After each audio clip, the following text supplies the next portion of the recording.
ప్రజాస్వామ్యాన్ని కూలదోసేటటువంటి విధంగా ఆయన అండర్మైన్ చేశారు. కాబట్టి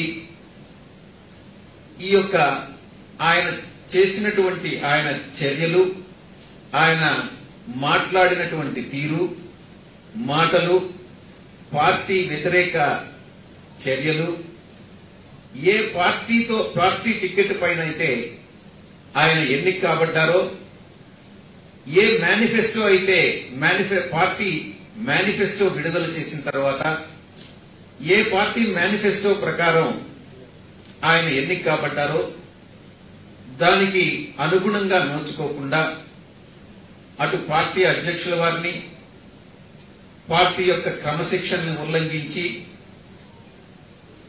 అసభ్యకరమైనటువంటి అన్పార్లమెంటరీ వర్డ్స్ ని యూజ్ చేస్తూ ఆయన మాట్లాడినటువంటి మాటలు, మిగతా స్వపక్షంలో విపక్షంలాగా ఆయన వ్యవహరించినటువంటి తీరు, వైఎస్ఆర్ కాంగ్రెస్ పార్టీలో ఉంటూనే మిగతా ప్రతిపక్షాల వారితో మంతనాలు జరుపుకుంటూ పార్టీ వ్యతిరేక చర్యలకు పాల్పడినటువంటి నేపథ్యంలో ఈ యొక్క డిస్క్వాలిఫికేషన్ పిటిషన్ ని ఫైల్ చేయడం జరిగింది. నేను ఇప్పుడు చెప్పినటువంటి ఆర్టికల్లో గాని 10వ షెడ్యూల్లో గాని voluntary giving up of membership అన్నటువంటి విషయాన్ని వివిధ రకాలైనటువంటి జడ్జిమెంట్స్ లో, కోర్టు జడ్జిమెంట్స్ లో కూడా, సుప్రీంకోర్టు కానీ హైకోర్టులో కానీ చాలా ప్రెసిడెంట్స్ ఉన్నాయి. పార్టీ వ్యతిరేక చర్యలే కాకుండా voluntary giving up of membership అని అంటే రిజిగ్నేషన్ అన్నటువంటి అర్థం కాదు. It is not akin to resignation. It is not synonymous to resignation. ఈ యొక్క ఆయనటువంటి ఎటువంటి పరిస్థితులు తీసుకొచ్చారంటే ఒక ఆక్వర్డ్ సిచ్యువేషన్. ఆక్వర్డ్ సిచ్యువేషన్ ఎలా ఉంటుందని అంటే నైతిక విలువలు కోల్పోయి పార్టీ వ్యతిరేక చర్యలకు పాల్పడి పార్టీలో ఉన్నటువంటి క్రమశిక్షణను ఉల్లంఘించి పార్టీలో ఉన్నటువంటి వారిని అందరినీ కూడా దూషిస్తూ మిగతా ప్రతిపక్షాలతో లాలూచీ పడ్డం అన్నటువంటిది ఈ యొక్క దిగజారుడుతనానికి, ఈ యొక్క నైతిక విలువలు పడిపోయినాయి అన్నటువంటి దానికి ఆయన ఒక నిదర్శనం అన్నటువంటి విషయాన్ని మరి చెప్పనవసరం లేదు. ఆయన మాట్లాడినటువంటి తీరు, మనం ఏదైనా ఒక కార్యక్రమం గాని ఒక పని గాని చేస్తే ప్రతి మనిషి కూడా ఒక పద్ధతి ప్రకారం చేస్తాడు. కానీ రఘురామకృష్ణంరాజు గారు దాన్ని ఎలా చెప్పాలో అర్థం కావట్లేదు. కానీ ఒక గ్రోటెస్క్ మేనిఫెస్టేషన్ ఆఫ్ థియరటికల్ అజంప్షన్స్, అంటే కొన్ని ఊహాజనితమైనటువంటి విషయాలను ఊహించుకొని ఆయన ఒక గ్రోటెస్క్ మేనిఫెస్టేషన్ ఇష్యూస్ అన్నింటినీ ఒక గ్రోటెస్క్ మేనిఫెస్టేషన్ గా ఆయన ప్రజలకు కానీ మిగతా వాళ్ళందరికీ కానీ ఒక సందేశం ఇచ్చేటటువంటి ప్రయత్నం చేయడం జరిగింది. ఆయన ఏదైనా ఒక విషయం మీద ఒక క్లారిటీ కావాలి అని అంటే పార్టీలో అంతర్గతంగా చర్చించుకోవాలి కానీ ఎప్పుడు కూడా పబ్లిక్ ప్లాట్ఫామ్ మీదకి రావడానికి లేదు. అది పార్టీ క్రమశిక్షణ అంటే. ఏదైనా విషయాలుంటే, ఏదైనా అసంతృప్తి ఉంటే, ఏదైనా విషయంలో విభేదించినట్లయితే పార్టీ అధ్యక్షుల వారికి చెప్పుకోవాలి కానీ పబ్లిక్ గా వచ్చి ఒక పబ్లిక్లీ అడాప్టెడ్ స్టాండ్ అన్నటువంటిది ఎప్పుడు కూడా తీసుకోకూడదు అన్నటువంటి విషయాన్ని అర్థం చేసుకోవాలి. అది పార్టీ ఆశయాలకి, పార్టీ విధి విధానాలకి అనుగుణం కాదు అన్నటువంటి విషయాన్ని నేను స్పష్టంగా చెప్తా ఉన్నా. ఆయన చెప్పినటువంటి మాట తీరు, విషయాలన్నీ కూడా, విమర్శించినటువంటి విమర్శలు అవన్నీ కూడా ఒక డిస్ట్రస్ట్ఫుల్, అంటే ట్రస్ట్ డెఫిసిట్ అన్నటువంటిది వచ్చినటువంటి మాట వాస్తవం. అది ఎందుకు చేశారు అంటే అది ఒక అల్టీరియర్ మోటివ్ తో చేశారు అన్నటువంటి విషయం చాలా స్పష్టంగా తెలుస్తా ఉంది. ఆ అల్టీరియర్ మోటివ్ ఏంటి అని అంటే అది మీ అందరికీ కూడా తెలుసు. ఆయన పైన ఉన్నటువంటి కేసెస్ కానీ మిగతా ఇతరత్ర ఏ లాభాపేక్షతో ఆయన మిగతా రాజకీయ పార్టీలతో కొల్యూడయ్యి ఈ యొక్క చర్యలకు పాల్పడినాడో మీ అందరికీ కూడా తెలుసు.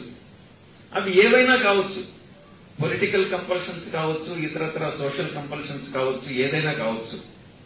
బట్ ఈ యొక్క యాక్షన్ అన్నటువంటిది పార్టీ నియమావళికి క్రమశిక్షణ ఉల్లంఘించినట్లేనని స్పష్టంగా కనపడతా ఉంది. ప్రతి ఒక్క పార్లమెంటు సభ్యుడికి, ప్రతి ఒక్క శాసనసభ్యుడికి కూడా పార్టీలో ఉన్నటువంటి ప్రతి కార్యకర్తకి ఒక ఏరియా ఆఫ్ ఫ్రీడమ్ అన్నటువంటిది ఉంటుంది. ఫ్రీడమ్ ఆఫ్ స్పీచ్ అన్నటువంటిది ఉంటుంది. దాన్ని కొంతవరకే, ఆ ఫ్రీడమ్ అన్నటువంటిది ఎప్పుడూ కూడా దుర్వినియోగపరచకూడదు. ఆ ఫ్రీడమ్ అన్నటువంటి దాని, స్వేచ్ఛ అన్నటువంటి దానికి కొన్ని అట్ ది సేమ్ టైం కొంత రెస్ట్రెయింట్ అన్నటువంటిది కూడా అవసరం.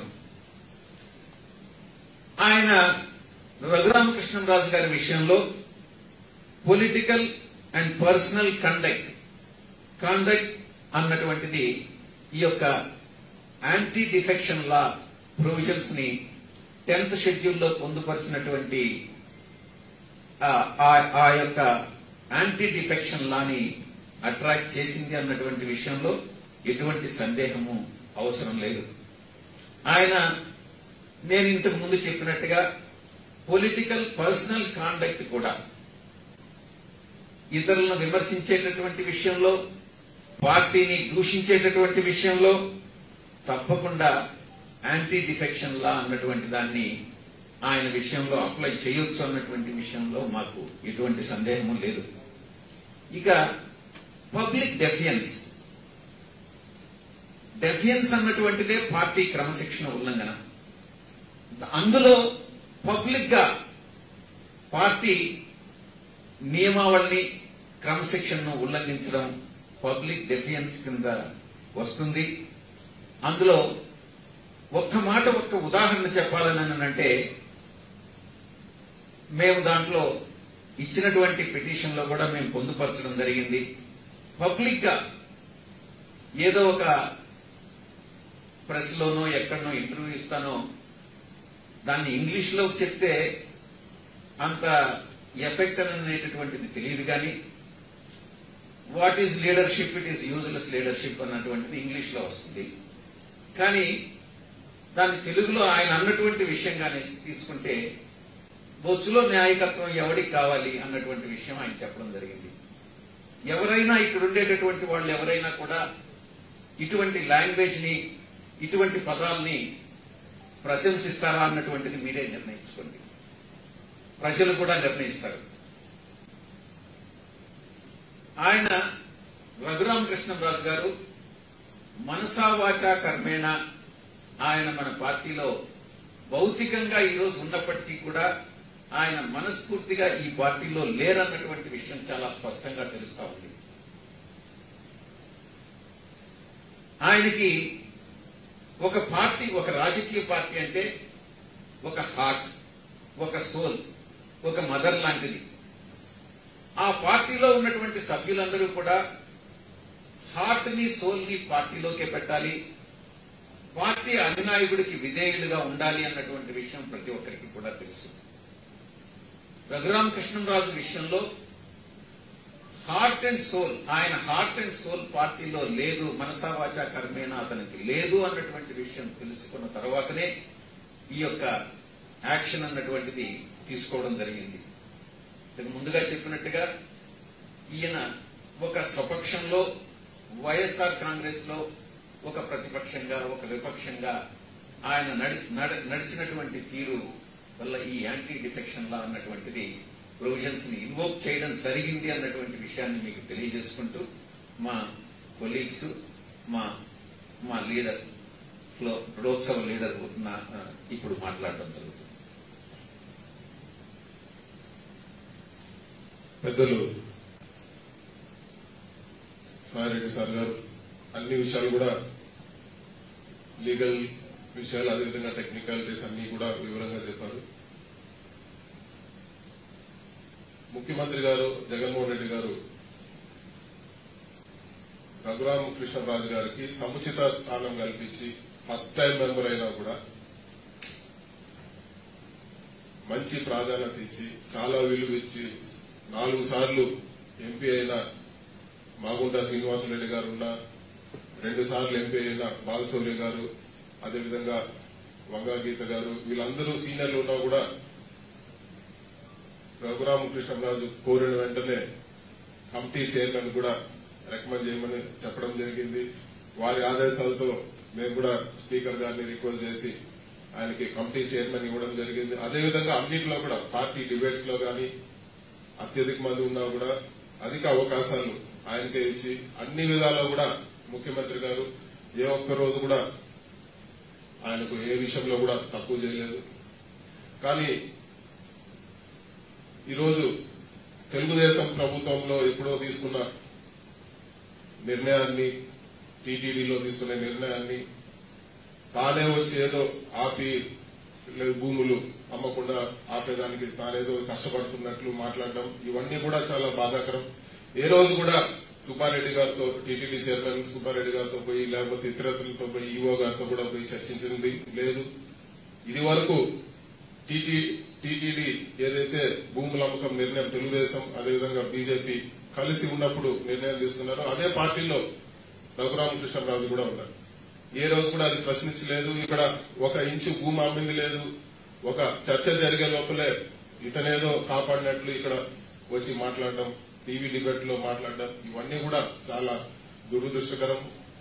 అదేవిధంగా ఇసుక దోపిడీ జరుగుతోందని ఇంకొకటి లేకపోతే మిగతా లీడర్లందరినీ కూడా పైకేమో జగన్మోహన్ రెడ్డి గారు మంచోళ్ళు అంటూనే పార్టీని అన్ని విధాల ఇబ్బంది పెడుతూ అందరినీ కూడా దూషించేది ఇది చాలా దురదృష్టకరమైన పరిణామము. ఇచ్చిన విలువని ఆయన ఈరోజు కాపాడుకోలేకపోయినారని చెప్పి కూడా చాలా బాధతో చెప్తా ఉన్నాను. అందరూ కూడా చాలా గౌరవం ఇచ్చాం.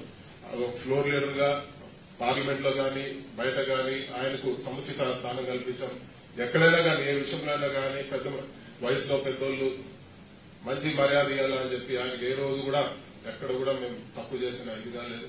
కానీ ఏ ఉద్దేశంతో ఇతరత్ర తెలుగుదేశం నాయకుల ప్రోద్బలంతో అయితేనేమి తెలుగుదేశం నుంచి బీజేపీకి స్వలాభం కోసం వలస వెళ్లిన నాయకులు ప్రోద్బలంతో అయితేనేమి ఈ రోజు ఇలాంటి వ్యాఖ్యలు చేయడము అదేవిధంగా పార్టీకి వ్యతిరేకంగా చేయడం చాలా దురదృష్టకరము చాలా బాధాకరమైన విషయము. ఈ రోజు మా సొంత పార్టీ ఎంపీ పైన నేను డిస్క్వాలిఫికేషన్ పెడతానంటే ఒక బై ఎలక్షన్ అంటే చిన్న విషయం కాదు. ఇవన్నీ కూడా మేము మా core committee party core committee పెద్దల్లో అందరూ కూడా ఇవన్నీ కూడా వివరంగా చర్చించి ఈ రోజు ఈ డిస్క్వాలిఫికేషన్ నిర్ణయం తీసుకోవడం జరిగింది. ఇచ్చిన జవాబు కూడా సరైన పద్ధతిలో లేదు.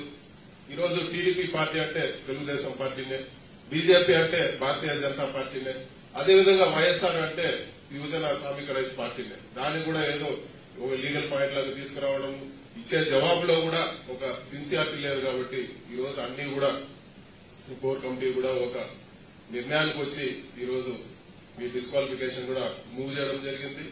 రాబో రోజుల్లో బై ఎలక్షన్ వస్తుంది. ప్రజల తీర్పు కూడా అందరూ కూడా చూస్తారని చెప్పి కూడా తెలియజేస్తాను.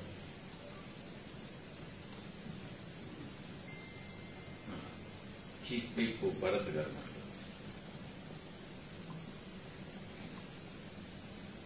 మీడియా మిత్రులందరికీ కూడా నమస్కరించుకుంటూ ఈ రోజున మా పార్లమెంటరీ లీడర్ విజయసాయిరెడ్డి గారు అదేవిధంగా మా ఫ్లోర్ లీడర్ మిథున్ రెడ్డి గారు అదేవిధంగా సహచర ఎంపీలందరితో పాటు మేము ఇక్కడ కలిసి లోక్సభ స్పీకర్ గారిని కలవడం జరిగింది. ఏదైతే గడిచిన కొన్ని రోజుల నుంచి కూడా ఏ రకంగా మా పార్టీలో ఉన్న రఘురామకృష్ణరాజు గారికి ఏ రకంగా ఆయన మీడియాలో మాట్లాడే విధానం మనం అంతా కూడా చూశాము. అంటే ఒక పక్కన లీడర్ని మేము ఏ రకంగా కూడా గౌరవిస్తూనే ఉంటాము అని చెప్తూనే ఆయన ఏ రకంగా స్వపక్షంలో విపక్షం కింద ఏ రకంగా మాట్లాడుతున్నారో రాష్ట్ర ప్రజలందరూ కూడా చూస్తున్నారు. నేను ఒకటే మాట చెప్తాను, ఇక్కడ ఏంటంటే ఒక ట్రూ స్పిరిట్ అనేది ఇక్కడ పార్టీలో మిస్ అవుతుంది. రఘురామకృష్ణరాజు గారి విషయంలో ఒక ట్రూ స్పిరిట్ లేకోకుండా వారు ఏ రకంగా పార్టీని ఇబ్బంది పెట్టే కార్యక్రమాలు చేస్తున్నారో రాష్ట్ర ప్రజలందరూ కూడా చూస్తున్నారు. ఇదే అంశంగా ఇవాళ లోక్సభ స్పీకర్ గారిని కూడా కలిసి ఏదైతే డిస్క్వాలిఫికేషన్ కి మేము ఇవాళ ఇక్కడ లోక్సభ స్పీకర్ గారికి ఇవ్వడం కూడా జరిగింది.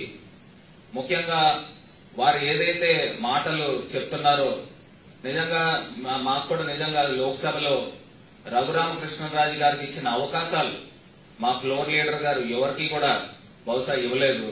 అంత అవకాశం ఇచ్చి అన్ని రకాలుగా కూడా మాట్లాడేదానికి అవకాశం ఇస్తూ అదేవిధంగా ఒక సబార్డినేట్ కమిటీకి చైర్మన్ కింద కూడా అవకాశం కల్పిస్తే ఆయన చెప్పిన వక్ర భాష్యం ఏంటనేది కూడా అందరూ కూడా చూశారు.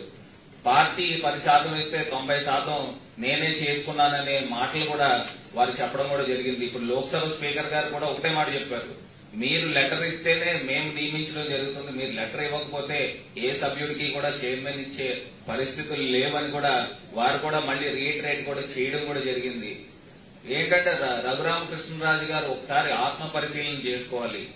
గౌరవ ముఖ్యమంత్రి గారు జగన్మోహన్ రెడ్డి గారు ఏ రకంగా మీకు టికెట్ ఇవ్వడం జరిగింది, టికెట్ ఇచ్చిన తర్వాత ఇంత వేవ్ లో మీరు గెలవడం జరిగింది. మీరు ఇవన్నీ కూడా మర్చిపోయి పార్టీని ఈ రకంగా పార్టీలో ఉన్న ఎమ్మెల్యేలను గాని మీరు ఈ రకంగా మాట్లాడడం దూషించడం మీకు సరికాదని కూడా ఈ యొక్క సందర్భంగా తెలియపరుస్తున్నాము.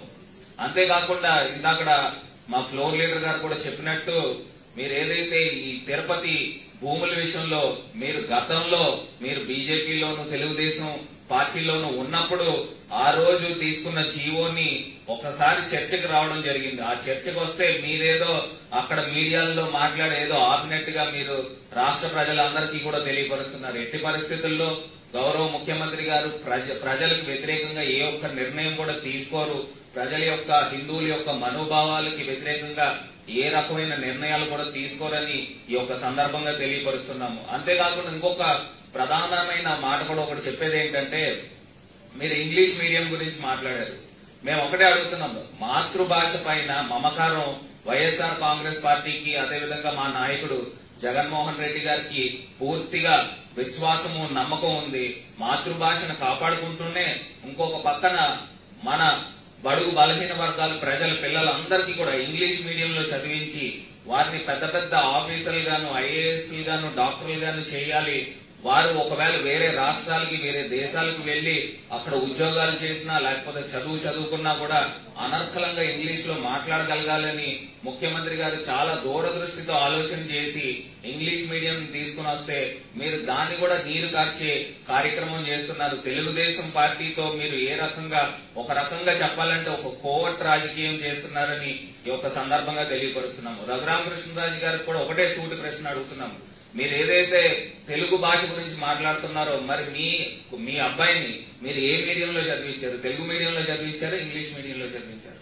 అంటే బడుగు బలహీన వర్గాల పిల్లల మటుకి తెలుగు మీడియంలోనే చదువుకోవాలి.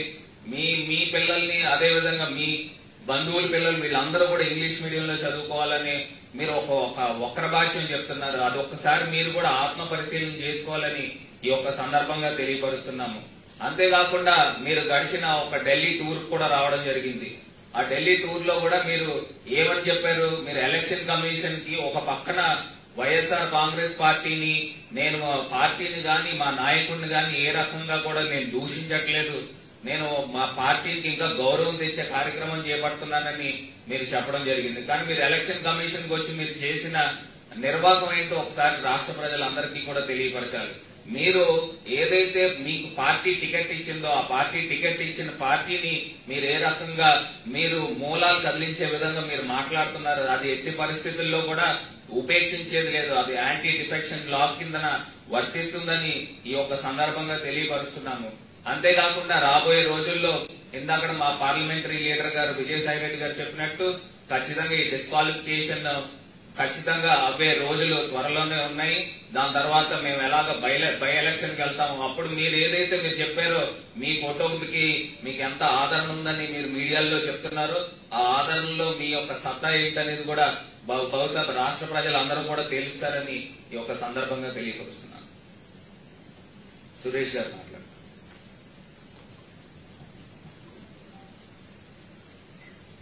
అందరికీ నమస్కారం. ఈరోజు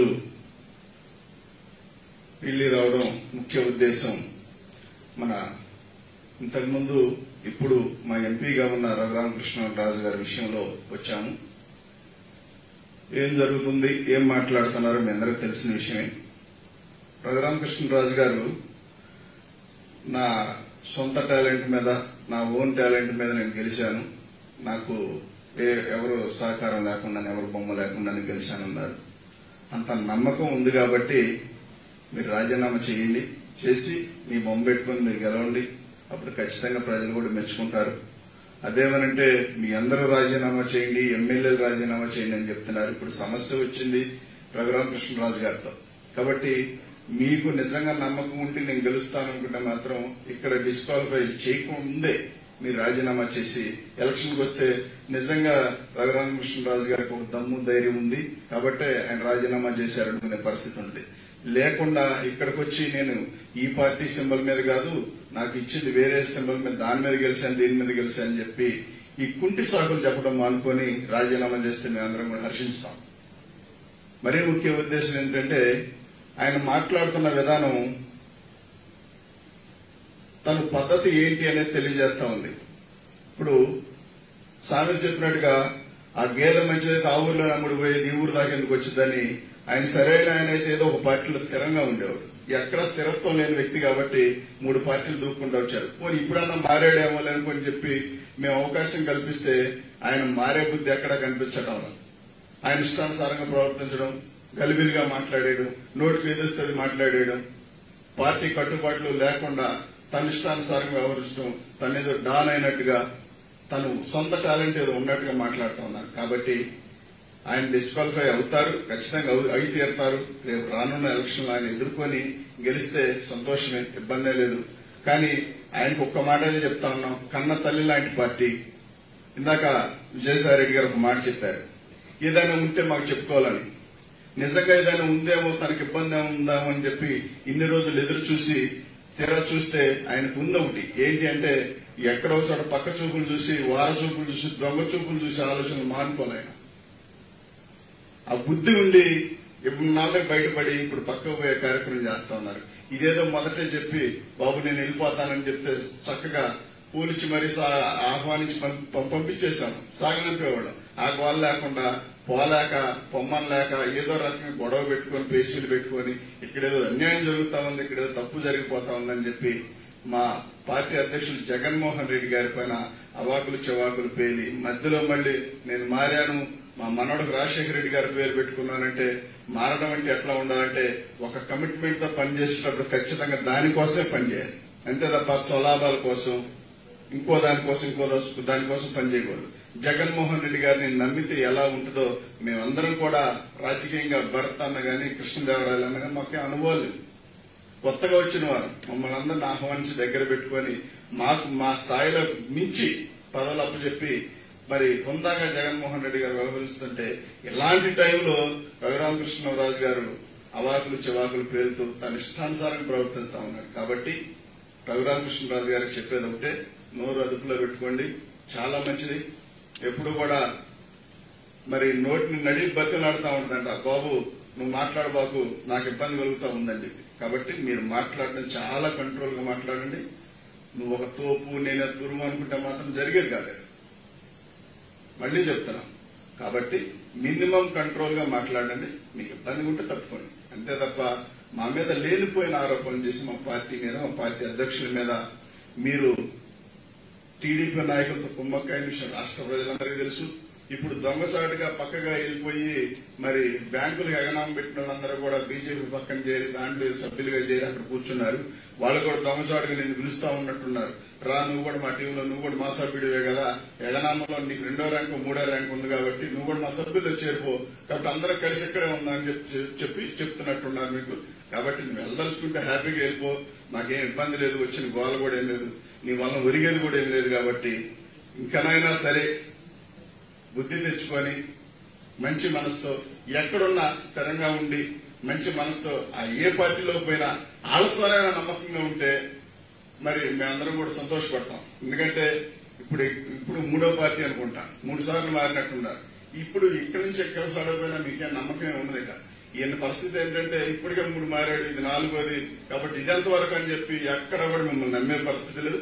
భవిష్యత్ అంతా కూడా రఘురామకృష్ణరాజు గారంటే ఆయనదేముందిలే, నమ్మలేం, ఆయన్ని ఎప్పుడు ఎడిపడతారో తెలియదు అని మాట్లాడి స్థిరంగా స్థితిలో మీరు పడిపోయారంటే ఒకసారి ఆలోచించుకోవాలి.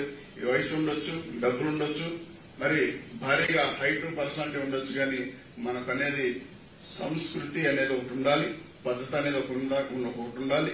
ఆ పద్ధతి ప్రకారంగా మనందరం కూడా రాజకీయాల్లో కావచ్చు, ఇంకో దానిలో కావచ్చు దేనిలోనూ పద్ధతితో వెళ్తే మాత్రం ఖచ్చితంగా గౌరవం ఎప్పుడు ఉంటుంది. ఒక మాట అయితే చెప్తున్నాను, మరి ఆయనకి ఏదైనా ఇబ్బంది ఉంటే ఇందాక రఘురామకృష్ణ అన్న విజయసాయి రెడ్డి గారు చెప్పినట్టుగా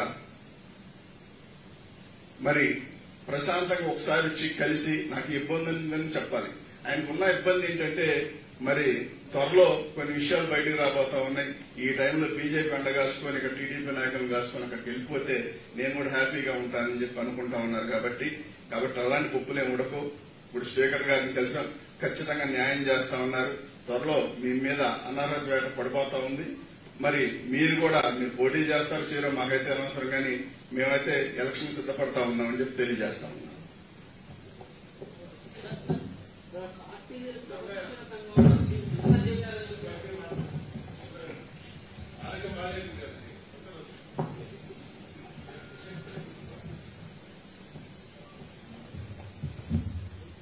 ఈరోజు వైఎస్ఆర్ కాంగ్రెస్ పార్టీకి చాలా బాధాకరమైన రోజు. ఎంతో మంది పార్టీ పెట్టిన తర్వాత 2014 ఎలక్షన్ తర్వాత వచ్చారు, గెలిచిన వాళ్ళు 23 మంది ఎమ్మెల్యేలు, కొంతమంది ఎంపీలు దాటారు, వెళ్లారు, చూసాం వాళ్ళ పరిస్థితి ఏమైందో. ఈరోజు సొంతంగా 25 మంది ఎంపీలు పోటీ చేస్తే 22 మంది ఎంపీలు గెలిచిన వాళ్ళలో ఒకరి పైన మీ అందరం కూడా వచ్చి ఈరోజు ఆయన పైన డిస్క్వాలిఫికేషన్ కి స్పీకర్ గారికి ఇవ్వడం అనేది చాలా బాధాకరమైన విషయం. ప్రజలు 5 సంవత్సరాలు మీరు ఎంపీగా మమ్మల్ని అందరినీ గెలిపించి ప్రజలకి సేవ చేయండి, మేము వేసిన ఓట్లకి దానికి ఏదో విధంగా మాకు ఉపయోగపడే పనులు చేయండి అని చెప్పి చెప్పడం జరిగింది. అలా కాకుండా ఈరోజు రఘురామకృష్ణరాజు గారు లేదు, నాకు ఇక్కడ కష్టంగా ఉంది, అక్కడ కష్టంగా ఉంది అని చెప్పి ఈరోజు బయటకు వెళ్లే పరిస్థితి తీసుకొస్తా ఉన్నారు. ఒకటే ప్రశ్నించుకోవాలి, ఆయన దీని అంతటి వల్ల సాధించిందేంటో, ఈ గడవంతా వల్ల సాధించిందేంటో ఆయన ప్రశ్నించుకోవాల్సిన అవసరం ఉంది. అటు అధిష్టానంతో ఇబ్బందులు పెట్టుకొని ఎమ్మెల్యేలని ఇబ్బంది పెట్టి, సరే వీళ్ళందరూ ఒకవైపు అయితే కింద ప్రజలు ఎవరైతే ఓట్లు వేశారో వారందరికీ కూడా ఏమీ చేయలేని పరిస్థితిలో ఈ రోజు దూరంగా ఉంటూ సాధించిందేంటో ఒకసారి ప్రశ్నించుకోవాల్సిన అవసరం ఉంది.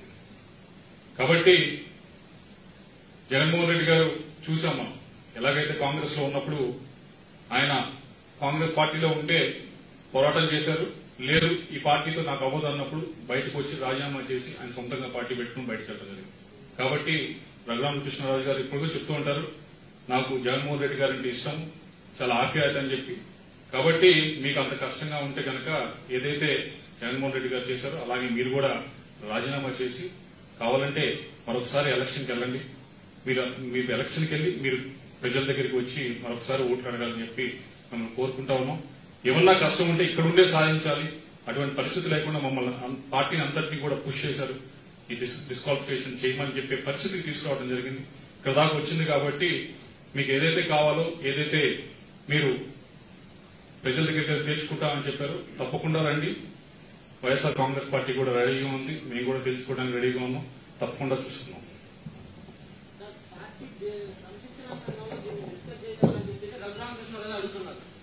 దాంతో పాటు ఒకవేళ పార్టీ క్రమశిక్షణ సంఘంలో డిస్కస్ చేసి ఏదైనా నిర్ణయం తీసుకుంటే దానికి సంబంధించిన మినిట్స్ కూడా పంపాలని చెప్పేసి అని అడిగారు కదా సార్.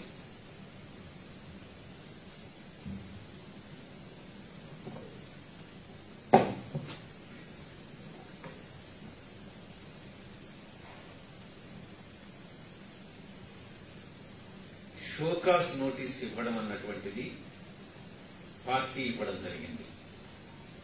ఈరోజు డిస్క్వాలిఫికేషన్ పిటిషన్ అన్నటువంటిది ముఖ్యమంత్రి గారు పార్టీ అధ్యక్షులు మార్గాని భరత్ గారిని, చీఫ్ విప్ గారిని ఆథరైజ్ చేస్తే ఒక పార్లమెంటు సభ్యుడిగా 10th షెడ్యూల్ ప్రకారం యాంటీ డిఫెక్షన్ లా ప్రొవిజన్స్ ని ఇన్వోక్ చేస్తూ డిస్క్వాలిఫికేషన్ పిటిషన్ ఫైల్ చేయడం జరిగింది. మీరు ఒక విషయం అర్థం చేసుకోవాలి. షోకాజ్ నోటీస్ అన్నటువంటిది పార్టీకి సంబంధించింది. ఒక ప్రశ్న వేసే ముందు ఆ ప్రశ్న, మీరు వేసేటటువంటి ప్రశ్న అది రిలవెంట్ గా వేయాలి. ఎలా అంటే షోకాజ్ నోటీస్ అన్నటువంటిది పార్టీకి సంబంధించినటువంటిది, డిస్క్వాలిఫికేషన్ పిటిషన్ అన్నటువంటిది ఒక తోటి member anti defection law provisions ప్రకారం స్పీకర్ కు సబ్మిట్ చేసి, ఈ రెండు వేరు వేరు. ఇక డిసిప్లినరీ కమిటీలో చర్చించారా లేదా అన్నటువంటి విషయం పార్టీ అంతర్గత విషయం. అది చర్చించలేదు అన్నటువంటిది మీకు అనవసరం. అది అన్ని ప్రొసీజర్స్ ఫాలో అయిన తర్వాతనే మాకు తెలుసు. ఎలా పార్టీని నడపాలి అన్నటువంటిది మనకు తెలుసు.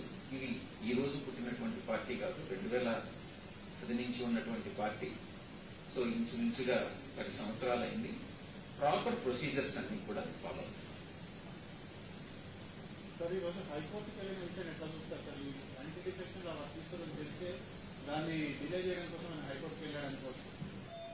మీరు బహుశా ఆయన ఫైల్ చేసినటువంటి పిటిషన్ మీరు చూశారో లేదో, ఆయన షోకాజ్ నోటీస్ ని క్వశ్చన్ చేస్తూ హైకోర్టుకు వెళ్లడం జరిగింది.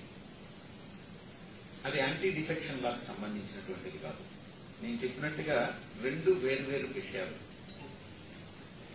నాకు తెలిసి స్పీకర్ డెసిషన్ ని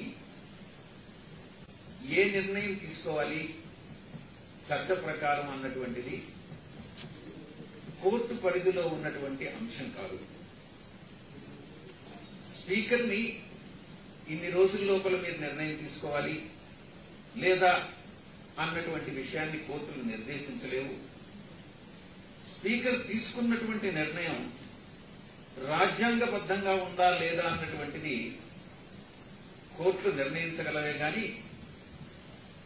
ఈ యొక్క చట్టపరంగా రాజ్యాంగపరంగా ఈ ఏ సంస్థలకు ఉన్నటువంటి కార్యనిర్వాహక వ్యవస్థ, శాసన వ్యవస్థ, న్యాయ వ్యవస్థలకి వాటి పరిధులు నిర్ణయించడం జరిగింది.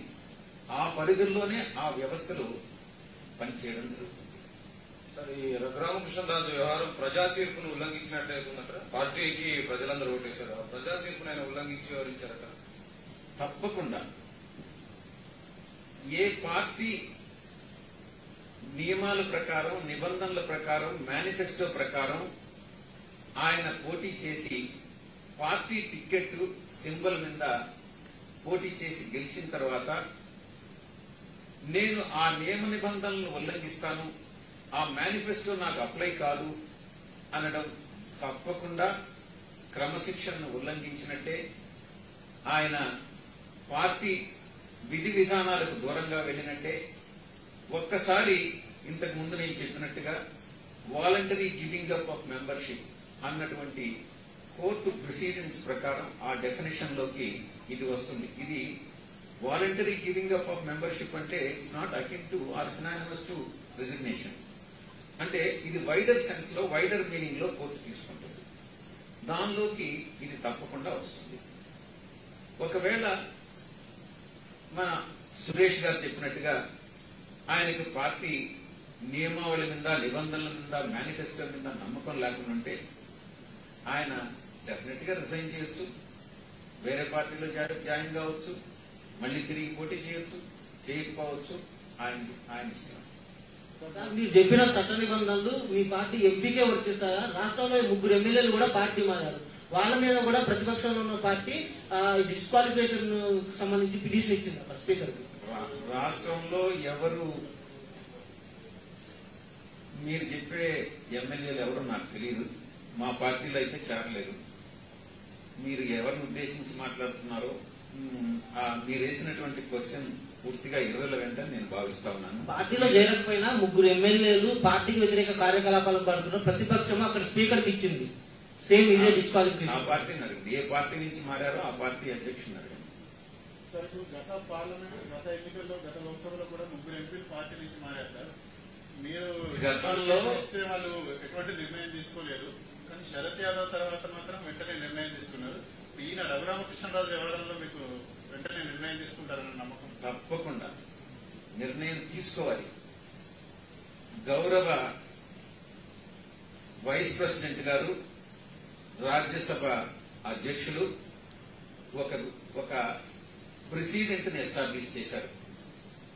దాని ప్రకారం ఎవరైనా కూడా డిస్క్వాలిఫికేషన్ పిటిషన్ ఫైల్ చేస్తే ఆయనే స్వయంగా పత్రికాముఖంగా కూడా చెప్పడం జరిగింది, సభలో కూడా చెప్పడం జరిగింది.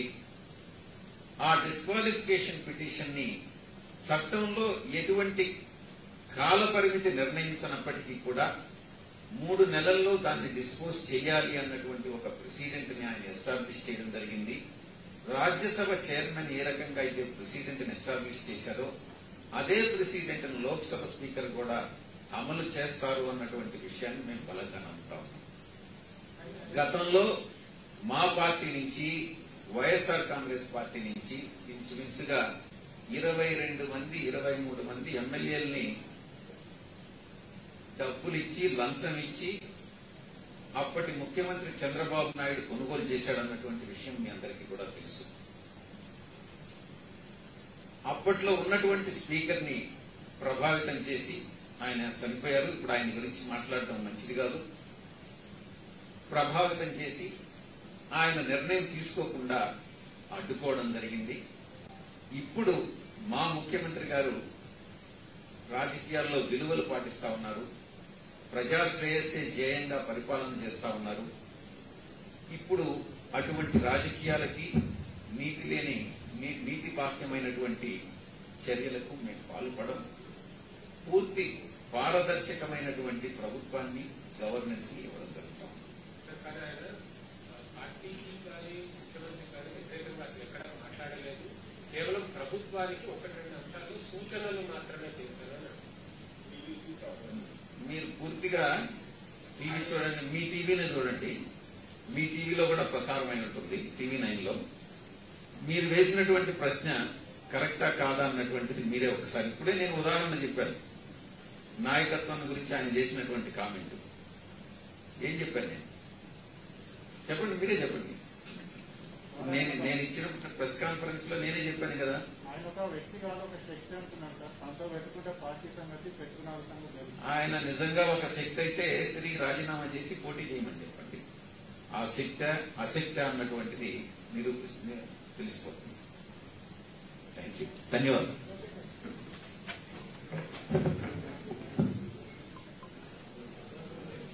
ముక్కలు